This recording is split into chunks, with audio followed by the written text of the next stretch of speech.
Hello, and welcome to this Pali Studies tutorial. This is one in a series of tutorials where we're learning about pronouns in the Pali language. In this video, we'll be looking at reflexive pronouns.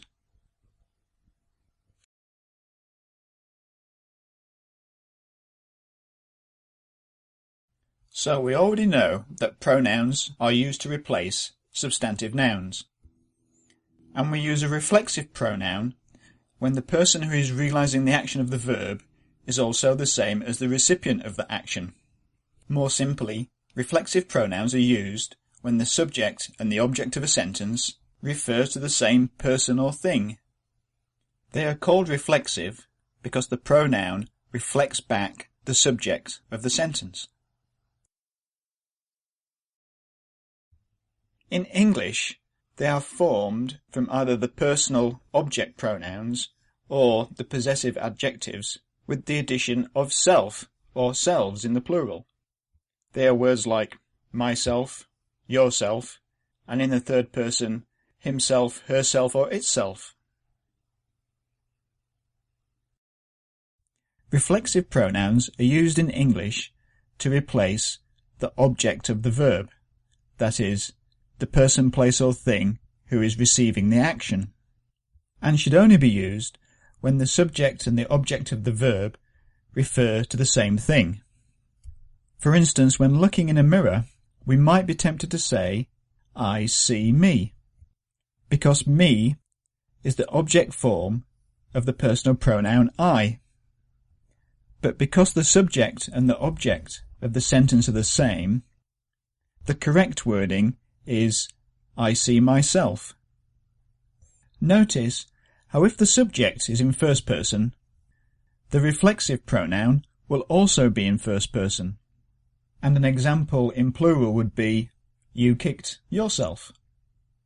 Now, reflexive pronouns can be used to replace any type of grammatical object.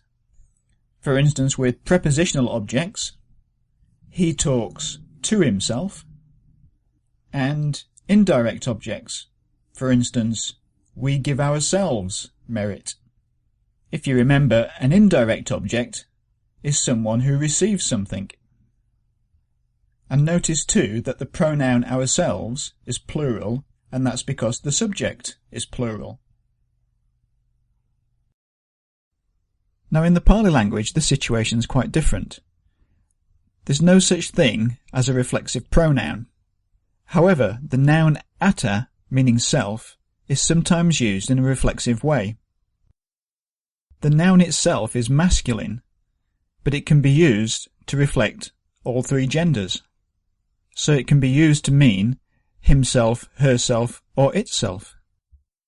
And it's nearly always used in the singular, even when the subject is plural. So let's briefly look at the declension of atta. We should also note that there's a variant spelling, which is atuma. Now, as a reflexive pronoun, it's used mainly as an object, which means that the nominative form is very rare.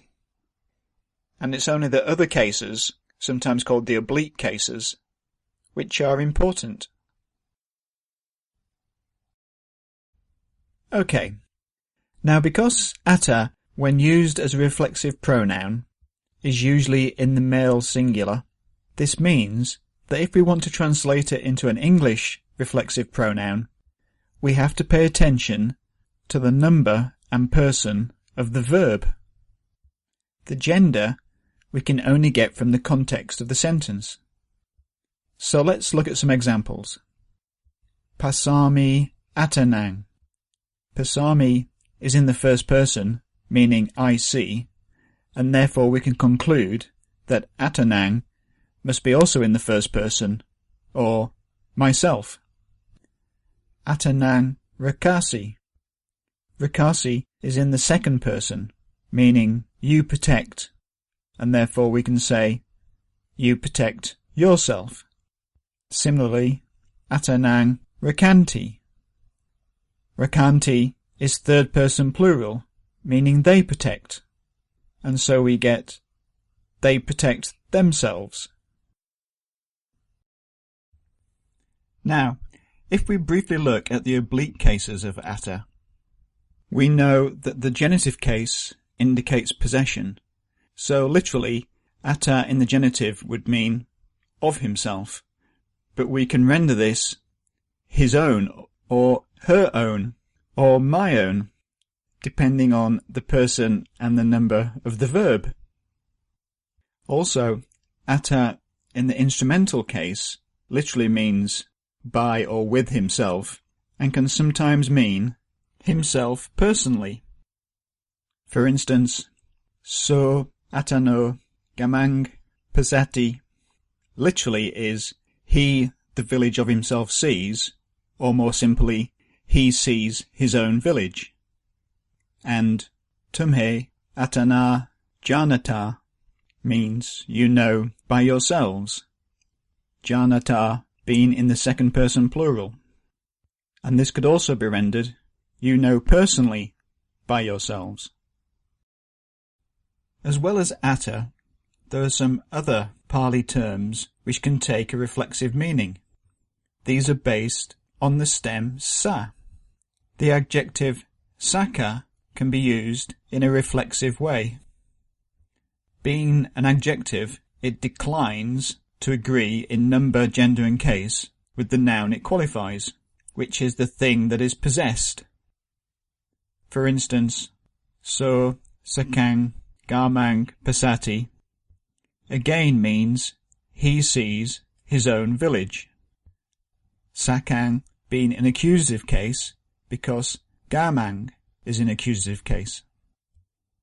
There are also some indeclinable terms that are based on the stem sa, these being samang and sayang, which both mean oneself or myself, and the stem sa can be prefixed to nouns to mean one's own. For instance, sa sitan means one's own mind. Finally, in English, you should be aware that the reflexive pronoun is sometimes used to add emphasis to the subject of the sentence. For instance, I did this myself, or we ourselves work hard. When in this role, the reflexive pronoun is called an intensive pronoun because it intensifies or adds emphasis to the subject.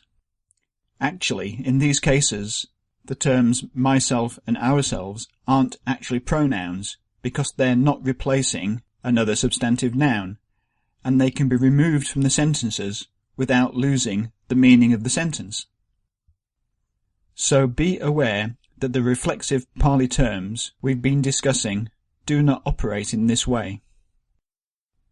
However, the Pali language does have an equivalent to this intensifying pronoun, and that is the demonstrative pronouns formed from the stem ta can often be used alongside another pronoun to emphasize it.